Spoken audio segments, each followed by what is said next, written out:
Hello viewers, welcome to best angel travel. So guys, जैसा कि आप सब जानते हैं कि जब भी मैं कोई नई वीडियो अपलोड करता हूं तो उसमें आप लोगों के साथ शेयर करता हूं अपना पर्सनल एक्सपीरियंस कि किस तरह मैंने वीज़ा अप्लाई किया और कितने अरसे में मुझे वीज़ा मिल गया विद ओरिजिनल पासपोर्ट। सो जो आज मैं आपके साथ एक्सपीरियंस शेयर करने वाला हूं वो है साउथ कोरिया का वीज़ा, कि हम किस तरह साउथ कोरिया का वीज़ा अप्लाई कर सकते हैं विद लेस डॉक्यूमेंट्स और इतनी उसकी रिक्वायरमेंट भी नहीं है। अगर तो आप जीसीसी में किसी कंट्री में है, GCC like Bahrain, Kuwait, Qatar, Saudi Arabia, Oman या यूएई में है, तो आप कितने अरसे में आपको वीज़ा मिल जाएगा और कितनी इसकी फीस होगी और कौन सी जगह पर इसकी एम्बेसी होगी, वो पूरी तफसील मैं आपको इस वीडियो में बताने वाला हूँ।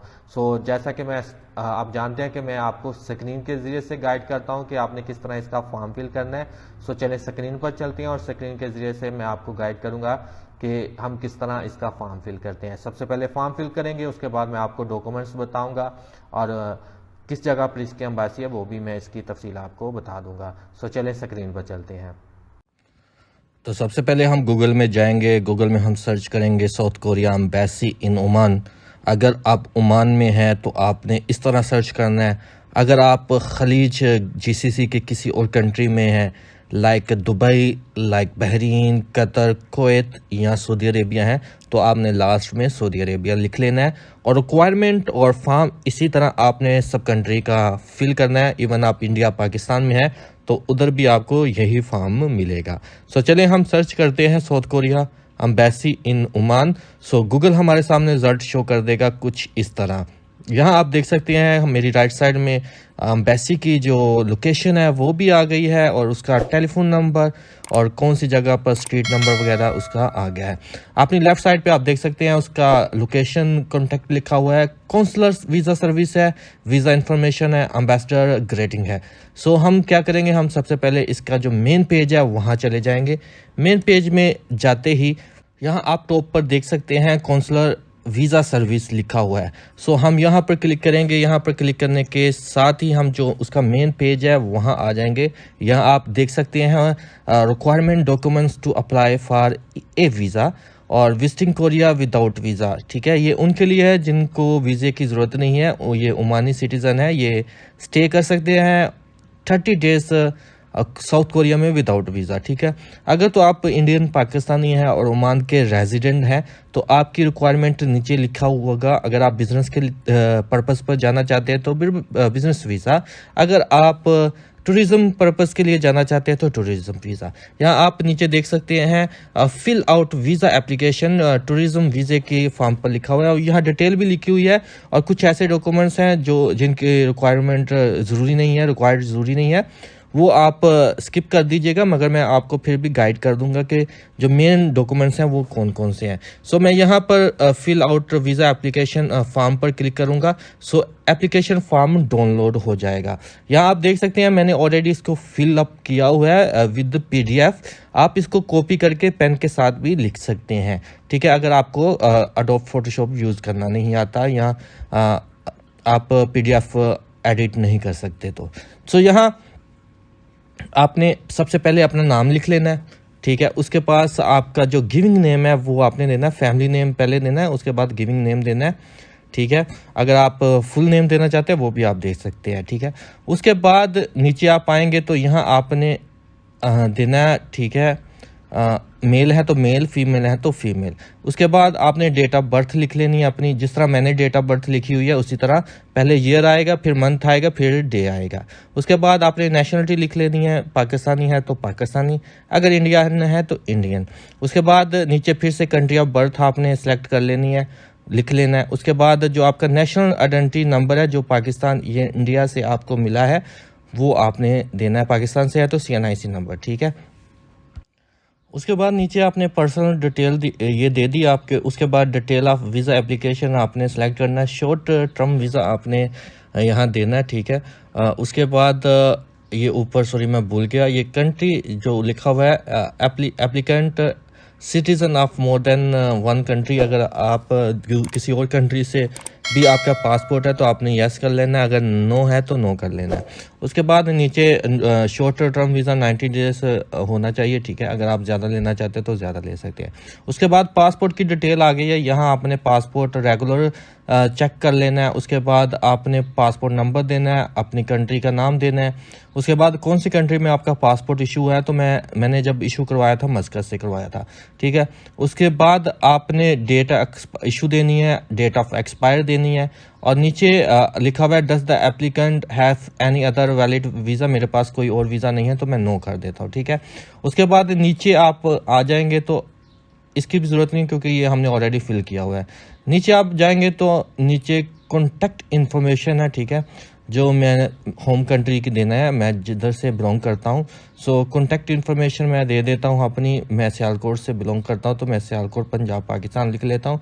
आपने पूरा एड्रेस लिखना है, ठीक है। उसके बाद करंट रेजिडेंट मैं ओमान में हूँ तो मैं ओमान का एड्रेस दे देता हूँ, ठीक है। उसके बाद मैंने नंबर दे देना है। उसके बाद अगर दूसरा नंबर लैंडलाइन है तो मैंने वो भी दे देना है। उसके बाद ये मेरे भाई का रिलेशन में मेरा एमरजेंसी कॉन्टैक्ट उन्होंने करना है कि अगर मुझे कुछ हो जाता है तो ये कॉन्टैक्ट नंबर से वो रब्ता गवर्नमेंट कर सकती है। मैंने उसका नाम दे देना है, उसका कंट्री दे देनी है और फ़ोन नंबर दे के रिलेशन क्या है वो दे के नीचे आ जाना है। उसके बाद मेरा जो फैमिली डिटेल है वो देनी है कि मैं मैरिड हूँ तो मैरिड, सिंगल हूँ तो सिंगल। उसके बाद फैमिली नेम क्या है मेरा वो मैं दे देता हूँ। उसके बाद मेरा फुल नेम दे देता हूँ। उसके बाद मेरे जो डेट ऑफ बर्थ है वो मैं देता हूँ। उसके बाद नेशनलिटी मैंने लिख लेनी है। उसके बाद अगर मेरे साथ मेरी फैमिली जा रही है, does the applicant have children, तो मैं दे देता हूँ, अगर नहीं है तो नो, ठीक है। उसके बाद नीचे एजुकेशन की डिटेल आपने देनी है, ठीक है।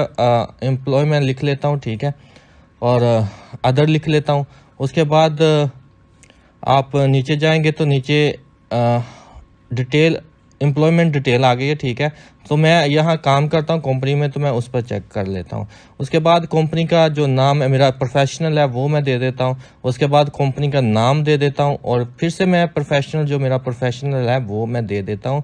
उसके बाद कंपनी का एड्रेस जो है वो दे के नीचे उसका फ़ोन नंबर दे के और नीचे मैंने आ जाना है डिटेल ऑफ विज़िट, ठीक है। मैं जा रहा हूँ टूरिज़्म के लिए तो मैं टूरिज़्म सेलेक्ट कर लेता हूँ।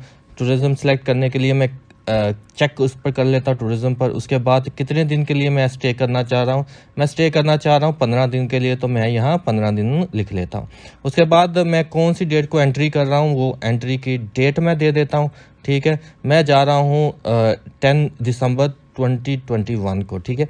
उसके बाद मैं नीचे आऊँगा तो यहाँ लिखा हुआ है address in Korea including note, ठीक है। सो मैं उसका फ़ोन नंबर दे देता हूँ। उसका नीचे आऊँगा तो मैं सिलेक्ट कर लेता हूँ कि मेरा इसके साथ travel in the last 5 year में अगर 5 साल से पहले मैंने ट्रैवल किया तो यस, अगर नहीं किया तो नो। मैं नो पर क्लिक कर लेता हूँ। उसके बाद टूरिज़्म की डिटेल मैंने देनी है, मेरा पर्पज़ क्या है विज़िट, तो मैं टूरिज़्म सेलेक्ट कर लेता हूँ। उसके बाद आप नीचे आएंगे तो मैंने कौन सी डेट को एंट्री ले रहा हूँ और कौन सी डेट को मैं उधर से स्किप करूँगा यानी कि डिपार्चर करूँगा वो डेट दे देता हूँ, ठीक है। नीचे आप आएंगे तो नीचे आप लिखा है has the applicant traveller outside has a country of residence, तो मेरे पास नहीं है तो मैं नो कर देता हूँ, ठीक है। मेरे पास कोरिया का कोई एविडेंस या रेजिडेंसी नहीं है तो मैं वो क्लिक कर लेता हूँ नो पर। उसके बाद नीचे आप जाएंगे तो आपने डिटेल ऑफ इनविटेशन देनी है, ठीक है। यहाँ डिटेल ऑफ इनविटेशन है मेरे पास, मुझे कोई इनवाइट नहीं कर रहा तो मैं टूरिज़्म पर्पज़ के लिए जा रहा तो मैं नो पर क्लिक कर लेता हूँ। नो पर क्लिक करने के बाद आप यहाँ देख सकते हैं कि डिटेल ऑफ फंडिंग डिटेल लिखा हुआ है। सो मैं कितना उधर स्पेंड करना चाह रहा हूँ मैं वो लिख लूँगा। यहाँ मैं स्पेंड करने जा रहा हूँ 2000 यूएसए डॉलर अपने साथ लेके जाऊँगा। जो मेरे फंडिंग होगी किस तरह मैं उधर फंडिंग करूँगा, कैश बाय कैश करूँगा, ठीक है। नीचे मुझे इस फॉर्म को किसी ने फिल करने के लिए मुझे गाइड किया है तो उसका मैंने डिटेल दे देनी, अगर नहीं किया तो नो कर देना। मैं नो करके मैं फिर नीचे जाऊँगा तो नीचे आपने यहाँ अपने साइन वगैरह डेट वगैरह दे के उसको कॉपी कर लेना, ठीक है। कॉपी करने के बाद आपको कौन कौन से डॉक्यूमेंट्स चाहिए वो मैं आपको बता देता हूँ। आपको सबसे पहले तो एक फ़ोटो चाहिए, ठीक है। उसके बाद the original passport with at least 6 month validity होनी चाहिए। उसके बाद ये फॉर्म जो आपने फिल किया है ये होना चाहिए तीसरे नंबर पर।